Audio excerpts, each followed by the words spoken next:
Mississippi, they got a 300 million plus ethanol project.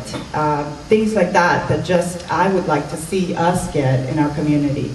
And I know that I'm going to be someone that fights for that. I've already worked, as the chair of the Coalition of Chambers of Commerce of Miami-Dade County, 22 chambers combined. I would go to Washington and to Tallahassee and have learned what it takes to fight for our dollars and what it takes to be there at the beginning of a bill so that we can be a part of that bill and get it. One more thing, education of people who are losing jobs. We need to do that so that, like in Michigan, they're currently training their people who lost jobs for green technology jobs. We need to get some of that money, and that money is available from the federal stimulus money until 2013.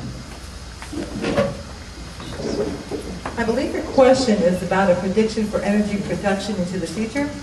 It is. I mean, because I've heard everything but that answer to that question. Yeah, I mean, thinking 50 years down the road, what's your vision for use and energy production and distribution? Thank you. Energy production into the future. We need to look, we cannot have a one-size-fits-all approach into energy production to the future. And you need to start, and there was some good ideas that were brought forth here this evening. But one of the ones is you have to put into practice, I'm a product of the 1970s, so I'm confessing my age. We weren't called green back then, we were called conservationists. Does anybody remember my generation? Yeah, so we were conservationists. And I have to joke about the word green when we talk about energy, because I was green when green was just a color. And so when we talk about energy and energy production into the future, we need to have not a one-size-fits approach. You need to build properly. We were building also a city hall. We were going to build it in the planning stages. That was going to be a silver certification. We converted a lot of things in the city. We converted the lights, we converted the water, we converted to the automatic on, the automatic off. So there are many things that you can do that conserve energy, that save energy. At the same time, you have to be prepared. You have to analyze. You have to look at the census. What's going to be the population? What are you going to need to do to prepare for the onslaught of population? If there is going to be an increase in your population, you have to be ready. You have to be prepared. So you have to have a compilation of many different types of energy sources. You cannot have a one-size-fits-all approach. You need to look at many sources of green energy, solar panels, retrofitting your own homes. My home has 47 windows, not because I built it like Albert, but because it's a product of the 1920s before air conditioning. So we have cross ventilation, so you don't always have to use the air. So there's so many different things that you have to do to predict out into the future. But one of the things we have to do is start right now with conservation. Thank you. Okay, a couple of things. Let's go back 50 years or so. When 1963, I remember I was living off of Corway and 13th Avenue, 2130. I still remember the address. That house was raised and it had a crawl space. Air flowed through. There was a vent that came in through the house and it cooled the house. Okay, that house had solar panel and a water heater. So this is not new, guys. It's not new. It's been. But what happened? We need to get the county to enforce that every new construction has solar energy power in their homes. That will be a solution working forward towards that 50-year goal. Let me also bring back something that in a conversation with Charles LaPratte, our agricultural liaison in the county, he says that a crop of boniato, sweet potatoes, in Homestead can yield twice the yield of sugarcane for ethanol. He says that would be a great cottage industry for Homestead. Okay?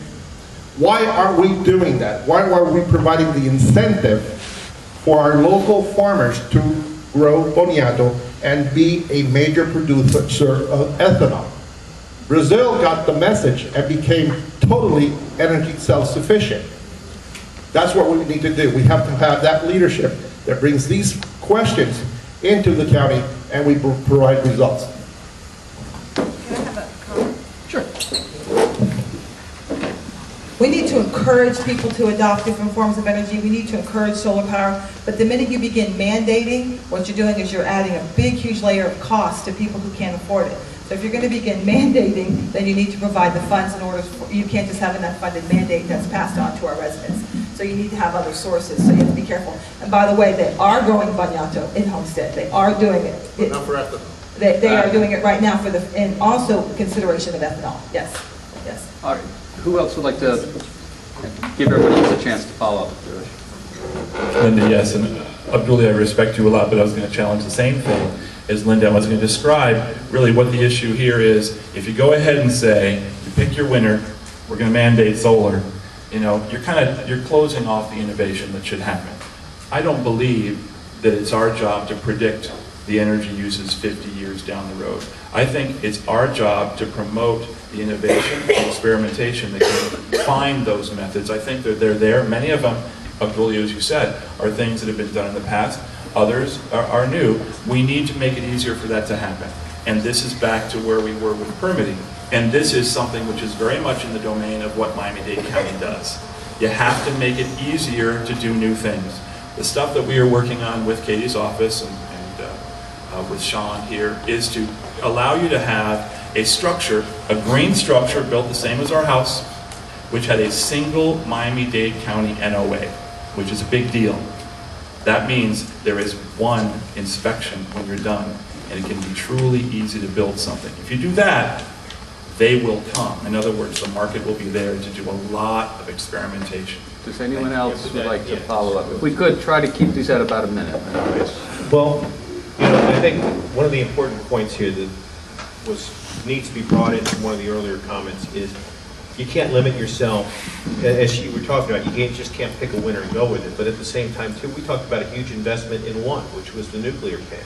And, you know, it's kind of like, why are we picking a winner? Why aren't we doing new things? And I don't think we've really heard everybody's just going to go solar.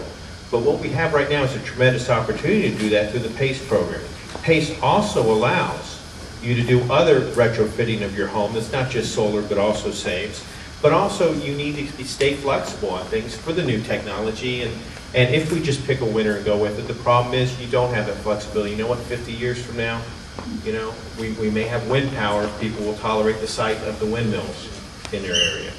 You may have geothermal. You may have tides. You may have tide power a lot quicker than you wanted here. But it all has to do. But it's all about being flexible and making the proper investments. Would anyone else like to follow up? Just one rebuttal. Yeah, just to remind everyone, we are the sun capital of the world, and that's one of the assets. We need to take that asset and make use of it. We're also the hurricane capital of the world. Solar panels, great. Now this time we'll start in the middle. Ms. Flynn, we'll start with you. Great. Which way am I passing, right or left? Why don't we why don't we just go every other person? We'll go to Ms. Bell. Mix it up so everyone, make it as confusing as possible. I made you a quick step the other way. What action, if any, should Florida take to address sea level rise and any effects from climate change?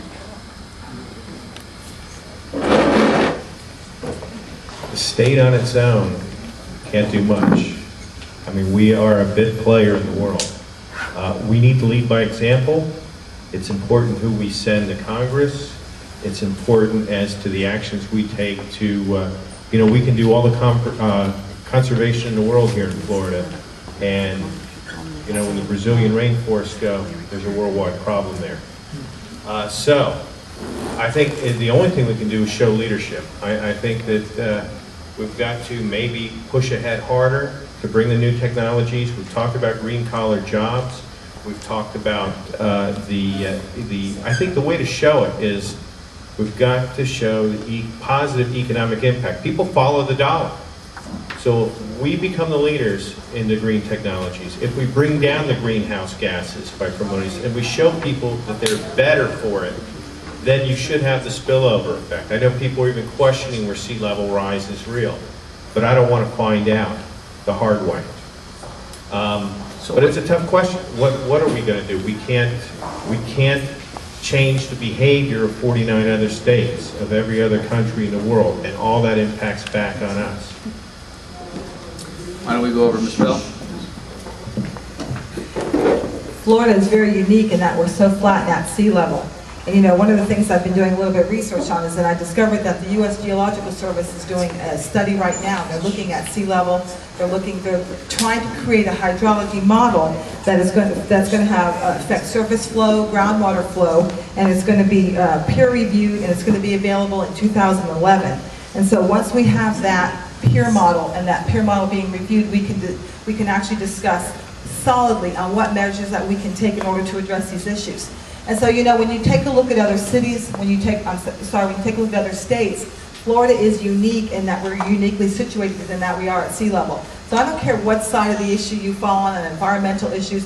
I don't care what side it is. Florida needs to be looked at differently than any other state because of how unique we are. We do need to set the example. We need to lead by example. We need to take a look at the hydrology model, take a look at the hydrology study.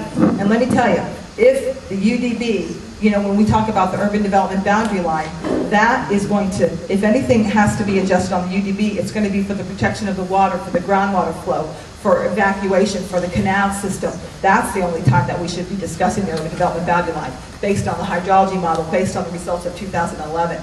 And then we can discuss that further. Thank you.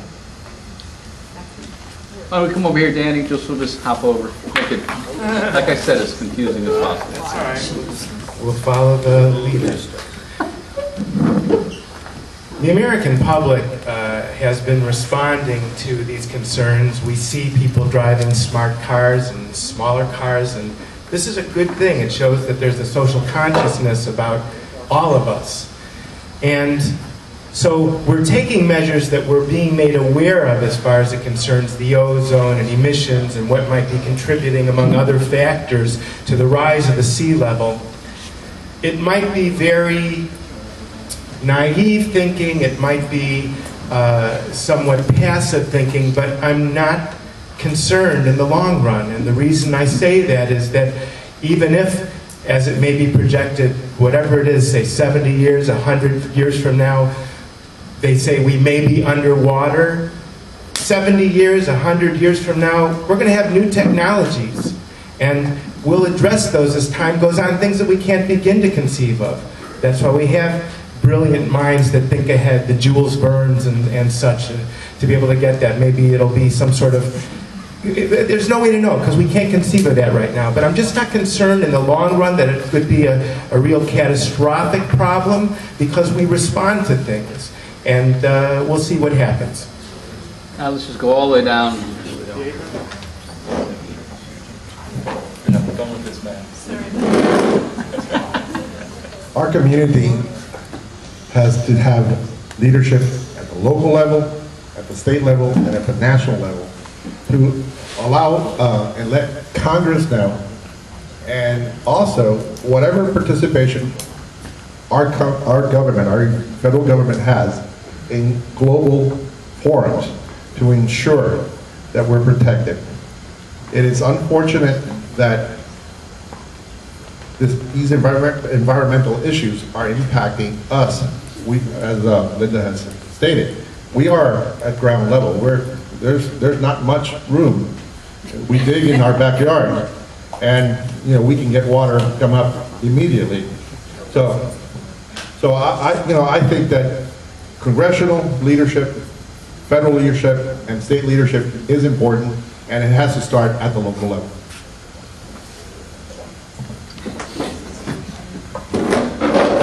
Well, I'm someone who believes very much that this is happening, that it is going to happen, and I believe it's going to happen sooner rather than later. I happen to believe that the ice is melting, and I do watch very carefully to what's happening to the polar bears, and I'm very concerned about it, and I think it's going to affect us right here. I went through Andrew. I saw what happened. I lived in Saga Bay. I saw my own house be completely flooded up to here. So I know that we live in an area that can be flooded at any time, and I know what can happen with a hurricane, and I know that it's not just going to take a hurricane. So I think we need to be very cognizant of that, and I do believe that we don't need to wait for technology. I believe that we need to, at every point, protect our environment. We need to protect our water supply, because sea level water rise is going to affect our water supply. And water is going to be the main issue that's going to take us to the next war. It's not going to be oil. So water is essential, and I think we need to protect it.